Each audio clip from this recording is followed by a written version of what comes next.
Welcome, I'm Chef Deborah from Rocca's Bakery in Greensboro, North Carolina.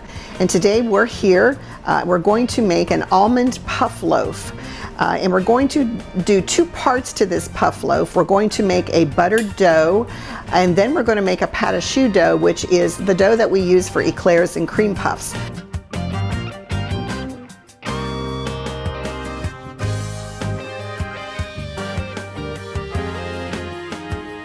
So we're going to start with the bottom layer, which is our butter crust.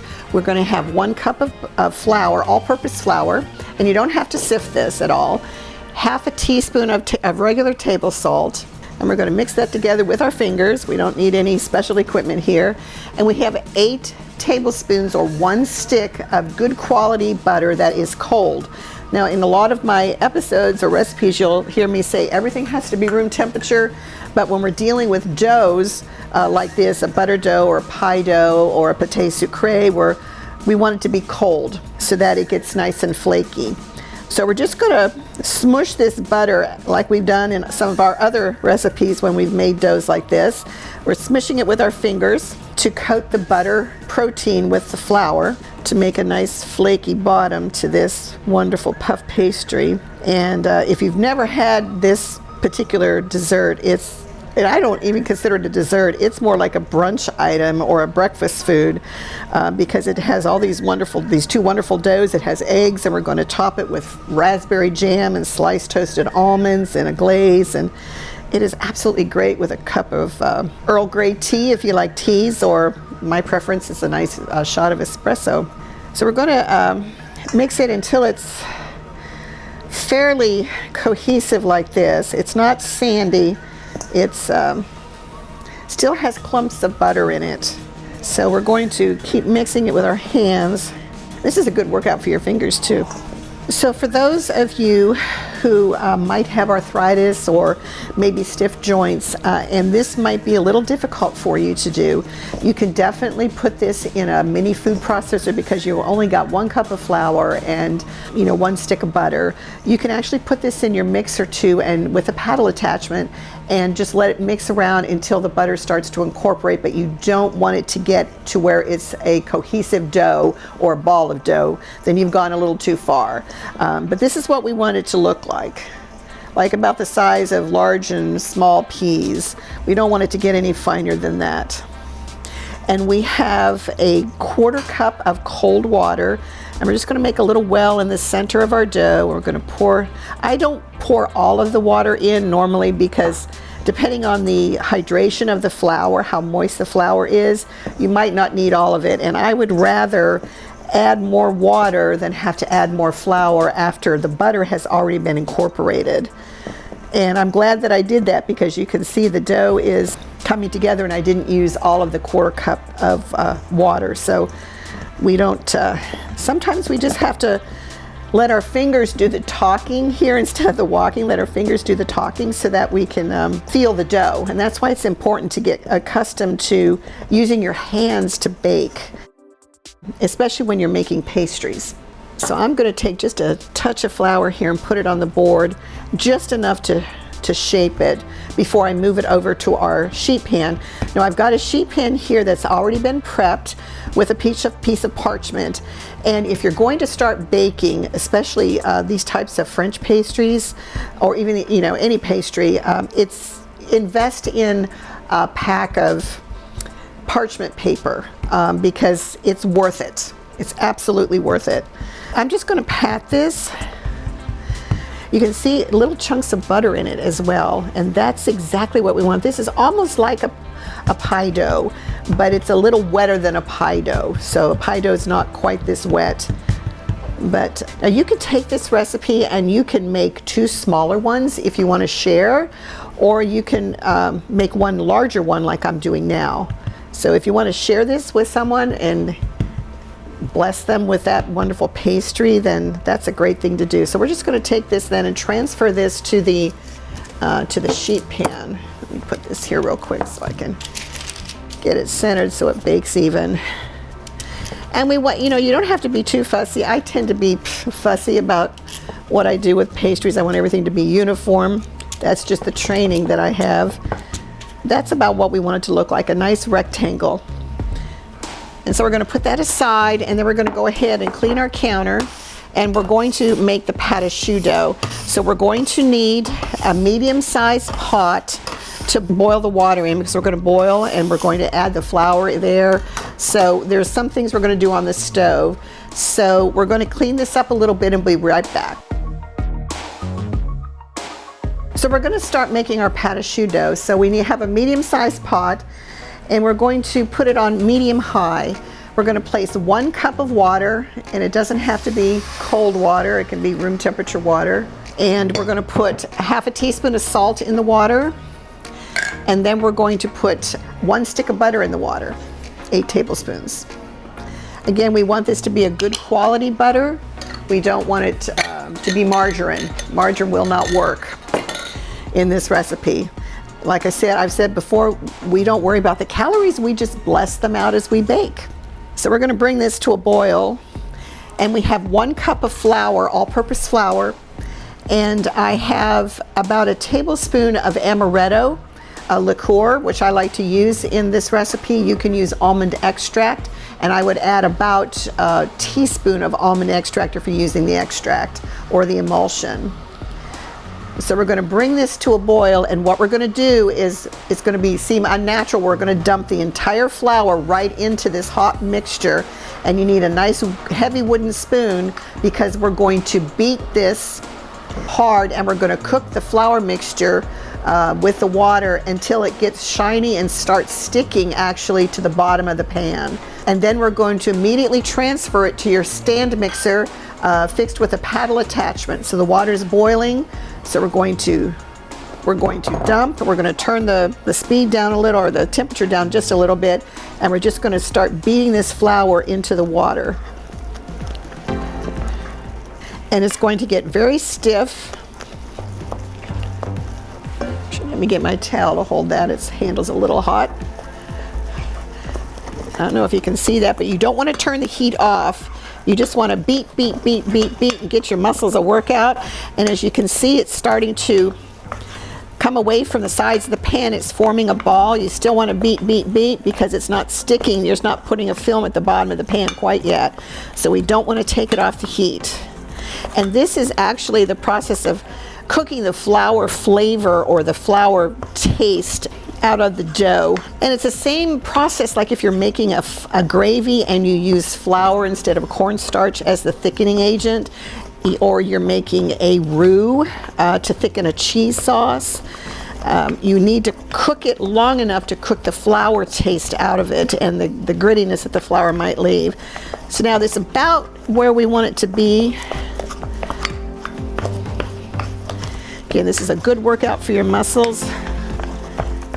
And it's just now starting to leave a film on the bottom. So it takes a couple of minutes. But you don't want to overcook it, and then it won't puff up. There's that sweet timing here with this pate choux. So we're done with this. I believe we'll turn our stove top off. So we're going to take our mixer bowl, and we're going to bring it to the hot stove so that we're not going to burn ourselves. And get this out of the way. And we'll take this, and we'll just put our dough. You can see it's nice and cohesive, and I'll show you the bottom of the pan so that you can see there's a little bit of a film on it. That's what you want to see. So we're going to put this right on the mixer bowl, and we're going to put it on medium-high for about 2 minutes just to cool it down, because we're going to be adding 3 eggs in here, and we don't want the eggs to scramble because the dough's too hot. So we'll just put it on low, and as you can see the steam coming out the dough. So we want that steam to escape a little bit before we start adding our eggs. Then we're going to add our eggs one at a time, and I always like to test the temperature by the bottom of the bowl. That's very helpful. So we want to make sure that your oven is preheated to 350 degrees. So do that first before you start doing any of the preparations for this wonderful brunch menu item. Make sure it's cooled down enough. Now, when I was in pastry school, my chef instructor had us do this all by hand. And we got a real workout, and making pate choux by hand is tough. when you're dealing with hot dough and trying to incorporate these eggs into the dough. So we're going to do one at a time. We're going to turn the speed up one notch and wait till it's incorporated. And then we're going to add the second one. And I'm actually going to stop the mixer at this point, and I'm going to scrape the sides of the mixer just to make sure that everything is getting incorporated properly. And we'll start it up again and add that last egg.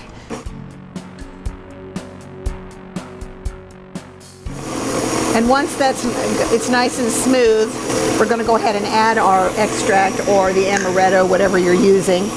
And we're going to mix that until it's nice and smooth. And I'll show you the texture that we want it to look like before we spread it on top of this dough.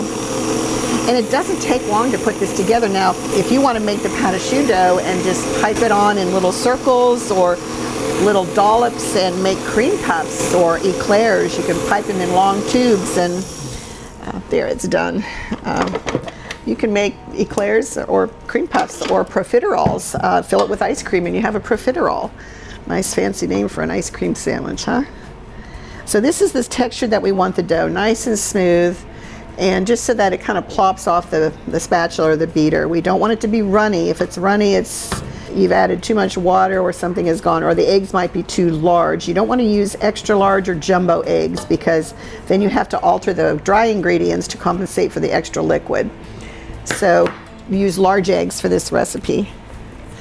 And so, see, the dough is just nice and beautiful. So what we're going to do is move our mixer out of the way here. And I like to use a little offset spatula. You can use, if you don't have one, you can use a regular one. But we're going to go ahead and put this wonderful pate choux dough on top, and we're going to spread it out. And when these two decide to marry in the oven, it is an absolute beautiful thing. I love making this puff loaf. It looks very impressive. It's very, very easy to make, and it's super delicious. So we're just going to pat this, and if you find that the pate choux is a little sticky, you can spray the spatula or dip it in a little bit of warm water so it doesn't stick, or spray it with your Baker's Joy. We want to be sure that it gets even, and we're going to have a thick layer of pate choux on here. I remember the first time I made this for my bakery, and my girlfriend Danette, she loved everything that I made. She was so supportive, and she'd give me her honest opinion.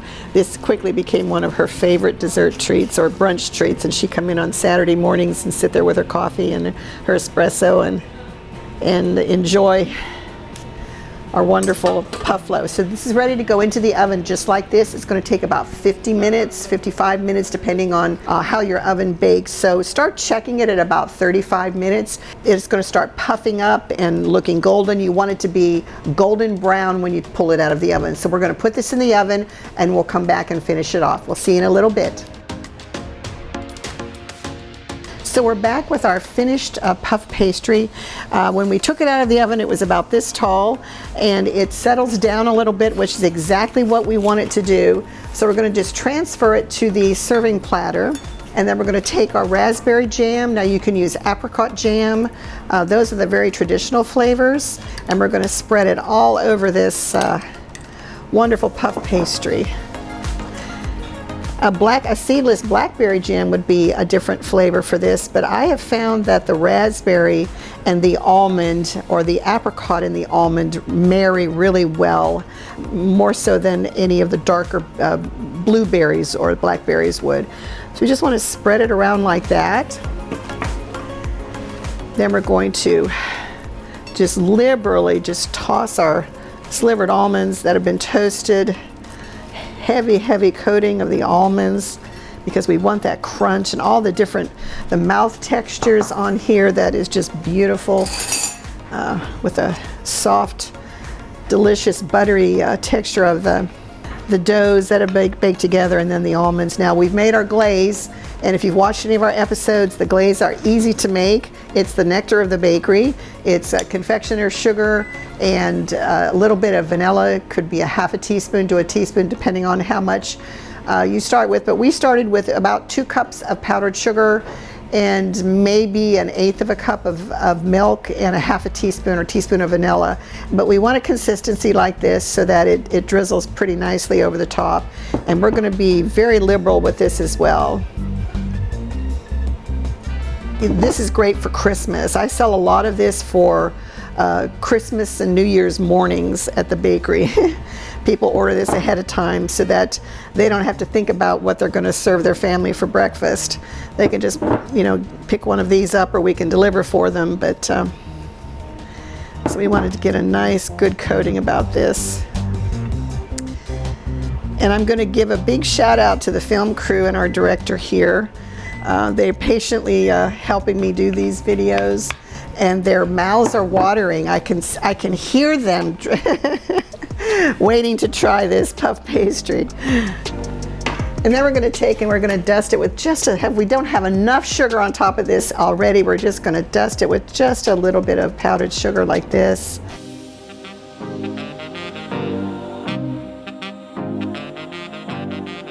And our puff pastry is done.